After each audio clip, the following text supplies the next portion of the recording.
pleased to be here with Dee Dee from Crossroads Pantry. Did I get that right, Dee Dee? Yes. And what Yep. town are you in, Dee Dee? We are located in Markle, Indiana. So And little, and for those that aren't from Indiana, tell me how to get there for somebody that's not from Indiana. we're about 30 to 45 minutes south of Fort Wayne, right South off of of Fort the Wayne. yep, right off of Interstate 69. Awesome. All right. I think I've driven through there because I come down that way sometimes when I'm going to Indianapolis, and I'm in Yeah. Indianapolis quite a bit. All right, awesome. Um, So, Didi, one of the things that's unusual about our interview today is that hmm you've been working with us for about 3 weeks, and Chimai picked you out because she wanted to have this interview. She liked what she was hearing at the workshops. So, I don't know if that's good or bad, but for you, I don't know either. here you are. No, I think it's good. But what I like about this interview is that you've only been doing this for about a month or so. And most of the people that I interview have been working with us for years, right? So you give us a fresh perspective. And it's not so much about talking about your interactions with Bandyworks, but you're doing something that most people say, especially at the beginning, is uncomfortable. Um, and so we're talking about how do we become a better manager? How do we get our team involved? And there's a lot of people that have been doing this for a long time. So you're in the high pressure workshop group with people that have been doing it. So I'm super excited about getting your perspective. Um, all right, so thank you. That's the background. So to get started, how did you become a store manager, Dee Dee?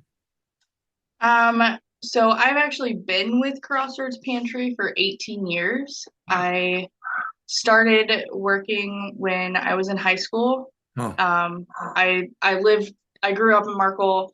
I lived in Markle, Mm. and so that was one of my first jobs, and got to know the owners, and they must have liked me. I mean, they've kept me around, Wasn't and everybody, Dee I don't know about that, Dee? but they've kept me around, and they've really made me feel special and made an effort to keep me. So worked my way up, I guess. I was able to learn off of one of the managers' Hmm. spouses who used to be not managers, owners' spouses.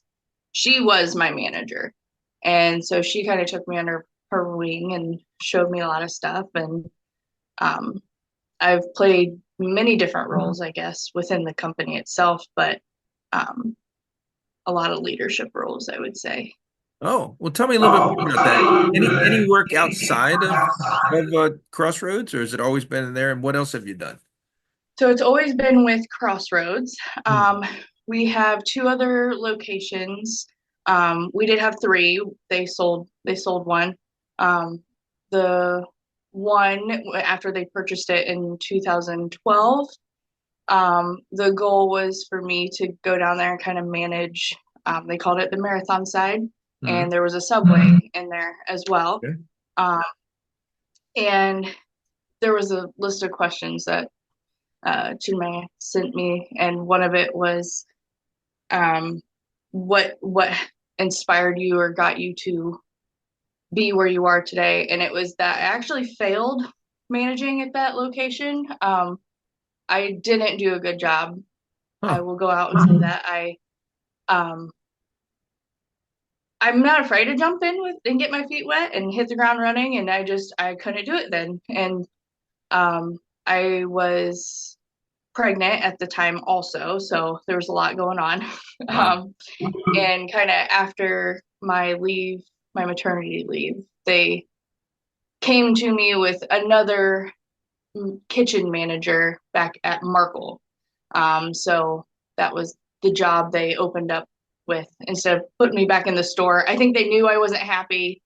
They knew I, was struggling, Hmm. and I was unhappy with myself because that's not my character, I guess. I want to do a good job, and I think they've seen that, and um, maybe I guess seen my potential. But Huh. That is such an important story, isn't it? I know for me, that most of the times that I've gotten better is after I've not had a big success. You know, Tom Brady talks about, you know, the famous quarterback says, I learned more from the Super Bowls I lost than from the ones that I won. That's very brave to say that. So what do you say you learned and what are you doing differently now? I think I'm more assertive in a way. I'm Mm, not. I think I was just more of like a pushover back then.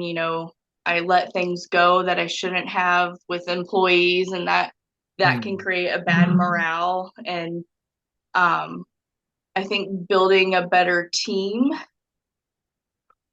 mm. nowadays too. And obviously, like I said, I went into kitchen management role then before I became the store manager. Um, Mm. so I think just gradually getting some experience, more experience under my belt too, Now, helped. are you in a rural area where you have those big kitchens that's got so many complicated things and people come there because you're basically the restaurant and the gas station, you're everything in that kind Yes, of we okay. are small town, but we've got lots of factories nearby.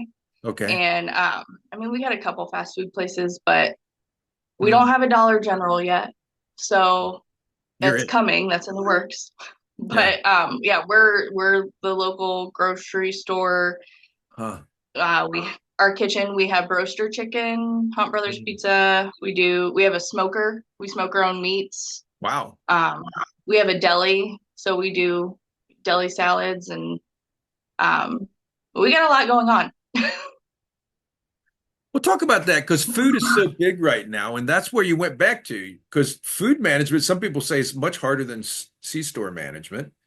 And that's what you went back to your comfort zone, and you've got really complicated stuff. You've got brand names, and then you've got your own home cooking. How many hmm people do you have in there? How do you keep the quality up? So that comes with good. I have a kitchen manager now, and she is in the same kind of boat I am. She started young in high school and has worked her way up. She left a time or two, but she's come back, and now she's my kitchen manager. So Uh, I mean, she knows what's expected, and she does a really good job. Not enforcing it, but making sure all those food safety guidelines are followed. hmm, And it's a continuous check. Um, Obviously temperatures, making sure hmm. food's cooked right, and we've got some pretty good procedures in place on how to make sure all that goes. I love it. Dude, now you're in the sweet spot. So thank you. All right, um, so two topics there, and then we'll kind of shift towards the advice section of the interview. So being assertive, I think one of the things that's the hardest for new managers, because you typically get promoted because you do a good job, and then all of a sudden you got to do everything. And we forget to train the new managers. So being assertive is so important. And you said it hurts morale. Can you tell hmm me a little bit about why it's important to be assertive? And I mean, don't people like a pushover boss? Well, of course they do. But if you're continuously letting one toxic employee poison the rest of your team, it spreads like wildfire. So, um, yeah, trying to keep the toxicity out, I guess, is Mm, a major part of being assertive. And I mean, I guess my bosses have always been reinforcing on my decisions I make, and we keep a very good line of communication open back and forth. So if I have problems mm. going on with an employee, I talk it over with them, and they're, I guess, confident in my decisions and that aspect. So having support from your boss, And I and guess I portray that on down to my assistant managers as well. My bosses support me, and I want them to know that I support them as well. So if they see a problem with an employee, they can address it. Now, disciplinary, that comes back to me. But I always tell them, if you see a problem or an employee is doing something wrong, don't mm, be afraid to address it. And then if they give you attitude or something doesn't change, that's when you come to me. So, I want them to feel like I have their back, like my bosses feel like, mm. make me feel like they have mine. I love it. I just learned a new technique. I'd be curious for your feedback. So one of the things, because I avoid it as well, right? I mean, everybody does if you're not careful and you think you're being nice or patient. So this new technique I'm trying is at the very beginning, if I see something going wrong and I don't think you're working exactly the right way, what would you like me to do? I would probably go back because we have a pretty good employee handbook also, Mm, and they're supposed to read it. We highlight the basic points when they're first hired, and they're mm, supposed to read the entirety of it. But the having a good handbook and those fundamental guidelines wrote down that they're responsible for when they're initially hired is a good reflection. Like, you can bring it back out and be like, look, this is not how our company wants to operate, or what's expected of you, and mm. it's right there on paper too. So I love it. I love it. Um, so being assertive, you said, having the difficult conversations, and then having the support from your boss and giving that to your team. If you had to rank those things, how often do you use those tools with your assistant manager, and when do you go to your boss for help? I mean, I would say, let's see, which three did you give me? So you got to go down to your boss and support them. Yes. So how do you actively do that? What's the frequency of that, and what's the frequency of going and asking for help? Because a lot of times the problems we make are either asking for help that we already know the answer to, but not asking for help for something that's new, right? Is how do you choose when to ask help or give help? I mean, that varies depending on the situation, because some situations are more of an emergency that I need to, Mm, let my bosses know right away. But also they're not expecting me to run to them with every problem that I have. That's not my job. Then I'm not doing my job as a manager. there you go. Um, so I guess I can't give a definite answer on that. Because every problem, those order of operations can change, if that makes sense. It does. But now I'm gonna go to the closeout though, because for the new managers that are watching this, well, I'm gonna have two closeouts. I'm sorry, because I got to go back to you're doing something new.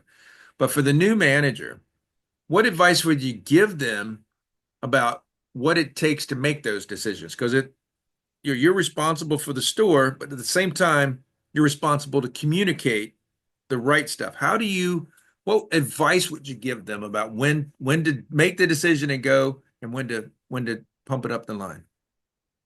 Um, it would come down to communication. I think if you can't communicate to your team, you can't communicate in general, you can't operate correctly. So work on your communication, and it's a continuous working on yourself and striving to be better for your team and for your upper hand, I guess.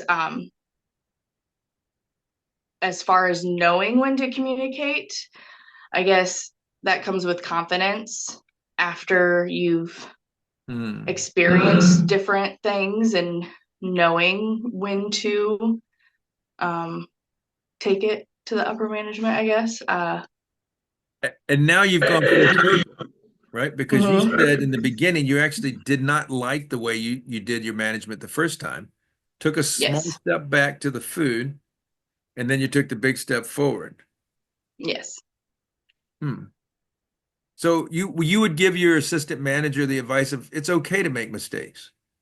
Absolutely. And I for other managers, I guess if you don't feel that you are supported by your upper hand or your next in line, make sure you communicate that to them. Like, Whoa. I, yeah. So again, full circle, like it's all about communication and Hmm. making sure you're supported in the same sense. So my bosses have they do a great job making sure that I'm supported. And I mean, I think that reflects on down the line then, if that Huh. makes sense. It does completely. It's like, but that's really hard. It's one thing to have the hard conversation with the team that works for you, but now you're Yep. saying do the same thing with your boss. Have the courage to have the uncomfortable Yeah, and conversation. I mean, it's not like you have to be nasty about it or anything. Just you have to be open and communicate, I guess. And I guess I'm just the lucky one that's able to have that relationship with their bosses and Hmm. blessed. But um, yeah. It's quite a skill and a gift. So good for you. Congratulations. All right. So for those people that are about to get into an uncomfortable place, they've got to work on themselves. They've agreed to do that. And they're going to something like a workshop or anything where you're out with other people. Maybe they have more experience than you, and maybe you're not the most outgoing person. What advice do you give about doing something uncomfortable, like the stuff you've been doing with us for the last month or so? Stuff for the last month or just today because this for me is kind of uncomfortable. But Well, you go um, ahead. You pick either one. They're all the same, aren't they? Tell me why you're doing um, something that's so darn uncomfortable. I don't know. I guess that's just how I've been my whole life. Just you can't be afraid, and if you want to excel, you can't be afraid to take those big leaps, I guess.